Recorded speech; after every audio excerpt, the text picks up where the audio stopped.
Bienvenue dans cette deuxième vidéo tutoriel pour découvrir donc le site learningapps.org.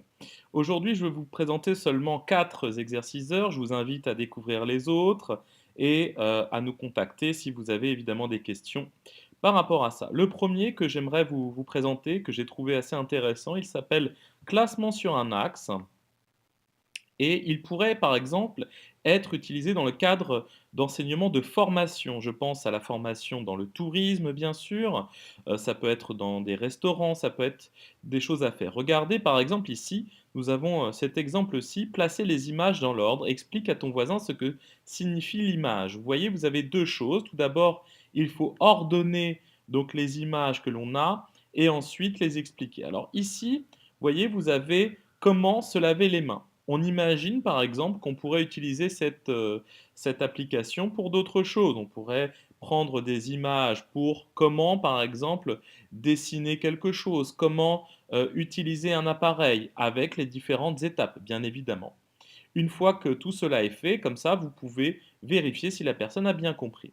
Un autre exemple, c'est le placement sur image qui est assez intéressant, qui peut être utilisé. Par exemple, ici, vous avez in the living room, vous avez un exemple pour apprendre l'anglais, hein, par exemple. Donc, à chaque fois que vous cliquez, par exemple, ici, on a le mélange d'une image et d'un document audio. Je vous invite aussi à utiliser le plus de supports possible, c'est-à-dire images, documents audio, bien sûr, vidéo, pour pouvoir alterner. Alors, par exemple, prenons l'audio. A curtain. Voyez, vous avez entendu un message et vous allez essayer de, à chaque fois, de voir un petit peu à quoi cela correspond au niveau de l'image. Cela peut évidemment être assez intéressant. Vous pouvez prendre des images que vous avez déjà à vous, de vos propres images. Ça peut être plus intéressant. Et puis ensuite, vous allez mettre sur cette application donc différents points de vocabulaire, par exemple, que vous souhaiteriez utiliser. Je continue avec la vidéo avec insertion. Donc bien évidemment, ici vous avez des exemples toujours très parlants.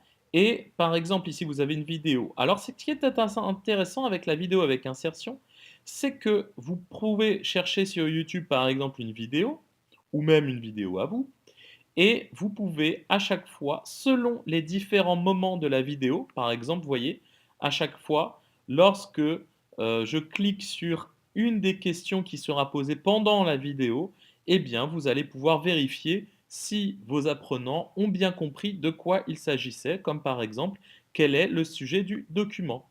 Arnold Abbott Vous was a learner voyez? to appear in Et court, c'est à says ce that moment-là, hundreds je of sais que homeless quand people je had gathered. clique sur ce moment-là, je l'aurai directement.